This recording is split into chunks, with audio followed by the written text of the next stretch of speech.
Halo guys, kembali lagi di channel Goody TV. Kali ini ada suatu hal yang menarik dan sedikit lucu mengenai persoalan calon menteri dan calon wakil menteri Pak Prabowo Gibran, di mana bermayoritaskan para penjilat handal seperti Haikal Hasan, Gus Miftah, Raffi Ahmad, ada Giring, dan yang paling the best adalah Budiari sebagai orang kepercayaan nomor satu Pak Mulyono. Mungkin karena Pak Prabowo merasa berutang budi terhadap Pak Mulyono sehingga masih mempercayakan Budiari untuk dijadikan sebagai menteri meskipun dengan kinerja yang buruk dan berhasil dibobol oleh hacker pada saat menjabat kemarin.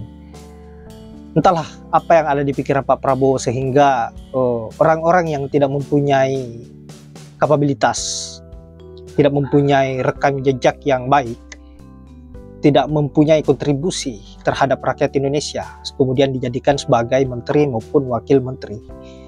Dan hal ini tentu menjadi bahan ejekan, bahan ledekan para netizen. Dan semakin meyakinkan kita bahwa negara bukannya mengalami kemajuan, tetapi yang ada hanya kemunduran. Inilah yang disebut sebagai Indonesia menuju kehancuran di 2030, sesuai dengan apa yang menjadi prediksi Pak Prabowo di 2019 lalu. Nah, untuk itu langsung saja kita simak videonya seperti apa dan semoga sahabat-sahabat terhibur. Sampai mati oposisi, sampai mati. Siapapun presidennya. Anda pernah bilang bahkan kepada Pak Prabowo yang pernah Anda dukung, Pak, kalau Bapak jadi presiden, detik itu juga langsung saya sampaikan. Allah yang menyaksikan, langsung saya nyatakan saya oposisi terhadap Bapak. Yes. Mengertilah soal situasi dan kondisi, mengertilah soal positioning gitu loh.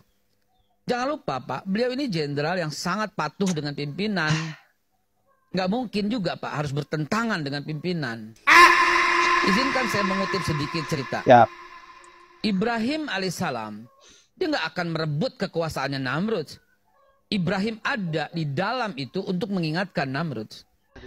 Nah kan, dapat tulang nih. Yang penting kita harus maksimum dan teman-teman. Assalamualaikum. Dukung lo. Sorry ya. Gua nggak biasa mendukung penjilat. Assalamualaikum.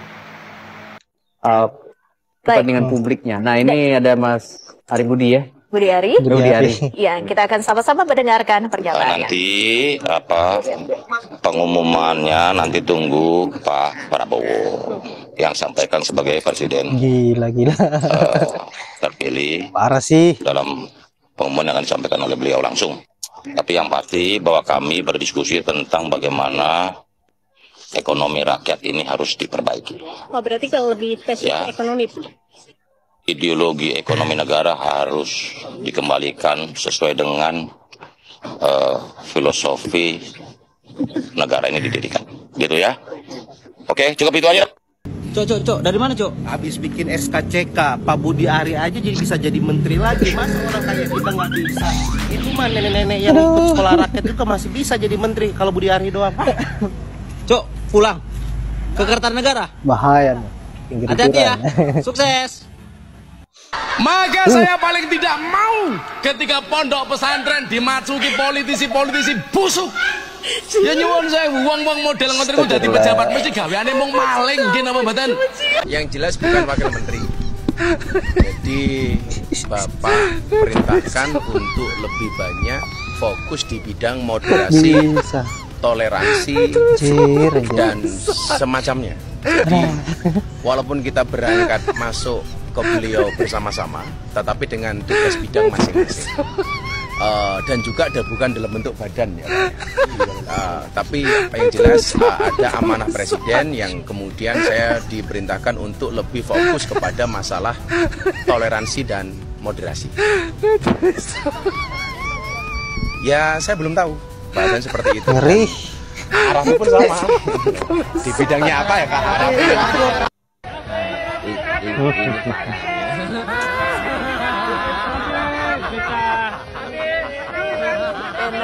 Pak Dokter nih bos. Hancur apa yang tidak negara ini? Hancur. Sekelas Raffi Ahmad, Gus Miftah juga akan menjadi menteri. Gila. Habislah ini balas jasa semua ini. Negara ini hancur sudah. Banyak penjilat di nomor 2, bagaikan anjing bermuka 2. Kalau menggonggongnya dipelihara, dirantai bagaikan anjing yang hina.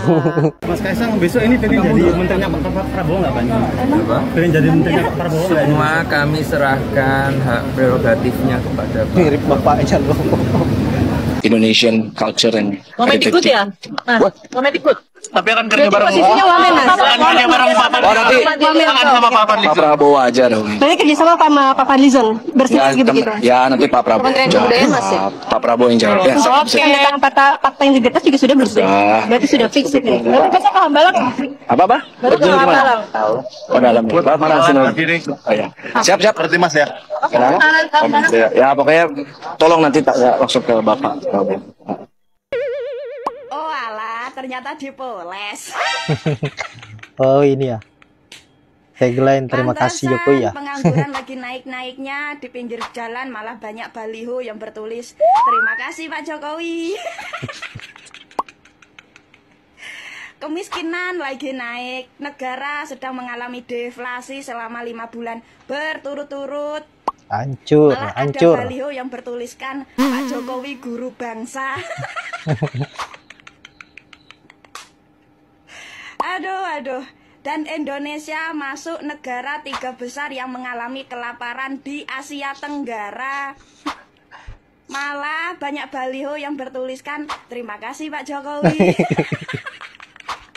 Nalarnya nih, kalau kinerja Pak Jokowi beneran baik, harusnya kan nggak perlu ada yang namanya memoles citra Pak Jokowi menjelang lengser.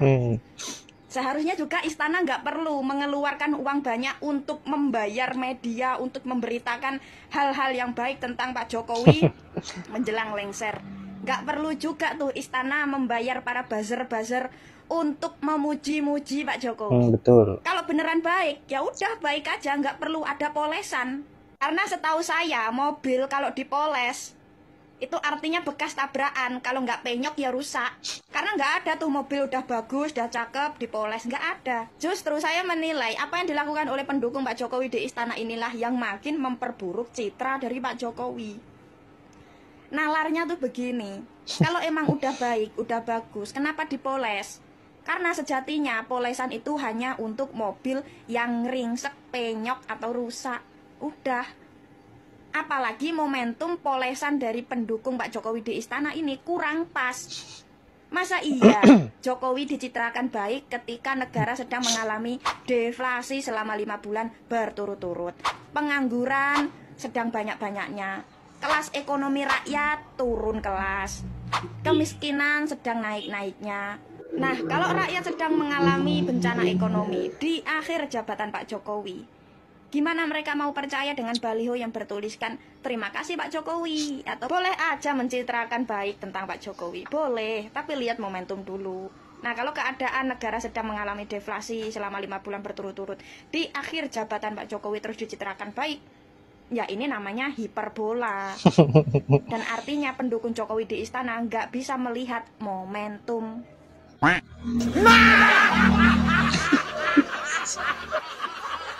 Nggak diajak. Ya Allah, kasihan Pak Ngabalin. Cuma Pak Ngabalin yang tidak diajak ke istana. Aduh, yap, saya kira cukup menghibur apa yang terjadi belakangan ini terkait dengan calon menteri Pak Prabowo Gibran yang diisi dengan pelawak-pelawak natural dan membuktikan bahwa sebentar lagi negara kita akan bubar sesuai dengan apa yang menjadi prediksi Pak Prabowo. Jadi sahabat-sahabat ataupun rakyat Indonesia yang menyaksikan ini, berdoalah kalian. Semoga negara kita baik-baik saja ke depannya. Baiklah sahabat-sahabat, saya kira hanya itu. Terima kasih sudah menyempatkan diri untuk menonton. Semoga terhibur dengan apa yang saya sajikan dan ada manfaat setiap video yang saya akhiri dengan ucapan wallahul muwaffiq ila aqwamit thoriq. Assalamualaikum warahmatullahi wabarakatuh.